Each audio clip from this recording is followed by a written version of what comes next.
Bonjour, aujourd'hui nous sommes en économie en classe de terminale STMG. Nous allons voir le chapitre 1 qui s'intitule l'intervention de l'État. En termes de programme, il s'agit du thème 6, comment l'État peut-il intervenir dans l'économie? C'est le point 6.1, l'intervention de l'État. Et en termes de notions, nous allons voir l'État et les entreprises publiques, semi-publiques et privées, l'interventionnisme, le libéralisme, les dépenses publiques, la dette publique et le déficit public.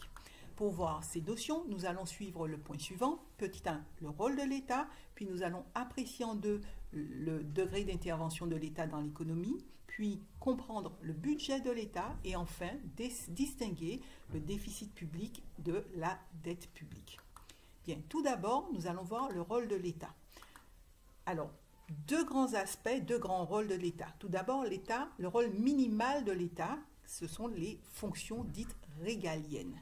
Donc, ces fonctions sont la justice, la défense et la police. L'objectif est de maintenir l'ordre public, de protéger le pays et de prélever des impôts.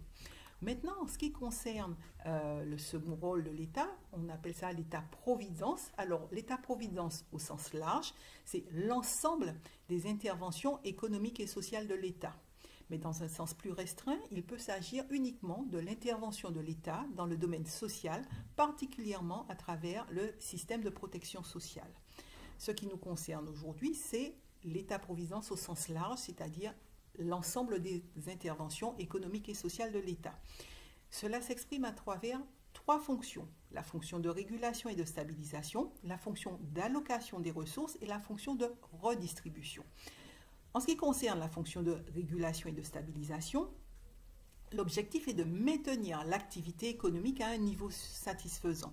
Cela passe par des mesures de relance de la croissance économique, la fixation de règles pour le bon fonctionnement de l'économie. Je pense par exemple à la fixation du SMIC. Maintenant, en ce qui concerne l'allocation des ressources, l'État utilise les ressources dont elle dispose, c'est-à-dire les ressources humaines, matérielles et financières, pour produire des biens et services non marchands au service de la collectivité. Il s'agit par exemple de construire un pont ou construire un hôpital. Et enfin, la fonction de redistribution, il s'agit de réduire les inégalités de revenus en opérant des transferts sociaux entre les ménages. C'est comme ça que les prélèvements obligatoires sont redistribués sous forme de prestations sociales à ceux qui en ont besoin. Maintenant, nous allons apprécier le degré d'intervention de l'État dans l'économie. Donc, nous allons voir évaluer cette intervention par le biais d'indicateurs et voir la notion d'interventionnisme. Alors, les indicateurs qui sont utilisés pour mesurer le degré d'intervention de l'État dans l'économie sont le taux de prélèvement obligatoire et le taux de dépenses publiques. Les prélèvements obligatoires, c'est-à-dire les impôts, taxes et charges sociales, il s'agit donc, pour calculer le taux de prélèvement obligatoire, on divise le montant total des prélèvements obligatoires par le PIB et on multiplie par 100. En ce qui concerne les dépenses publiques, le taux de dépenses publiques, on divise le montant des dépenses publiques par le PIB et on multiplie par 100. Alors, il faut savoir qu'en 2018, en France, le taux de prélèvement obligatoire est de 47%, alors qu'il est de 33% en Espagne et de 39% en Allemagne. En 2019, en France, le taux de dépenses publiques est de 55,4%, alors qu'il est à 42% en Espagne et 46% en Allemagne. Maintenant, nous allons voir l'État producteur. Donc, petit rappel de management, nous avons vu les organisations publiques qui regroupent les administrations centrales, les collectivités territoriales et les entreprises publiques. Une entreprise publique est une entreprise dont le capital est détenu majoritairement par l'État. Une entreprise semi-publique, le capital ne sera détenu que partiellement par l'État. C'est notamment le cas des entreprises de transport ferroviaire, etc. Alors, mais il faut savoir que depuis le milieu des années 1980, le nombre des entreprises publiques, de même que leur effectif salarié, a été réduit de plus de moitié. C'est le signe d'un désengagement de l'État dans l'activité économique. Cela est lié, par exemple, à l'ouverture à la concurrence de certains monopoles qui étaient au préalable gérés uniquement par l'État. Maintenant, on va voir la notion d'interventionnisme de l'État. Alors,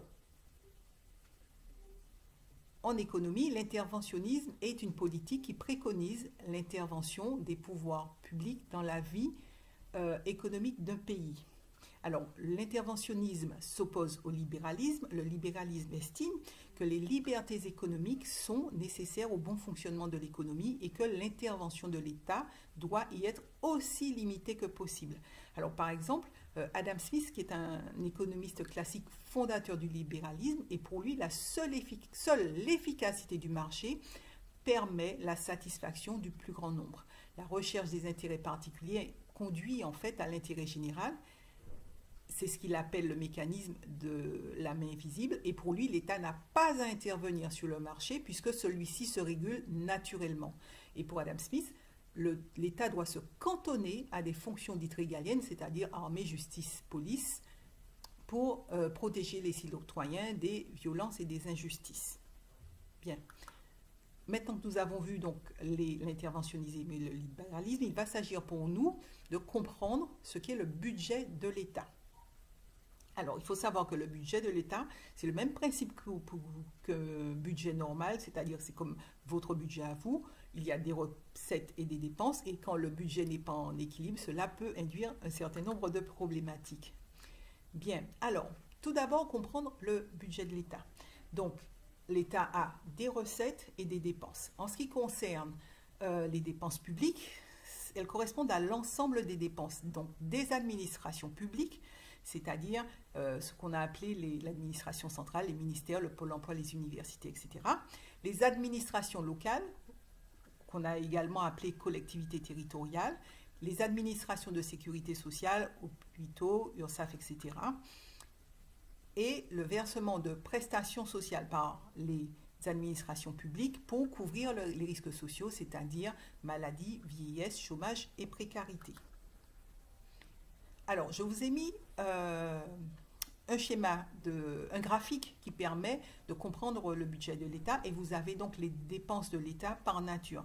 Et là, vous constatez que les trois grands postes de dépenses de l'État sont les dépenses de personnel, les dépenses d'intervention et les dépenses de fonctionnement.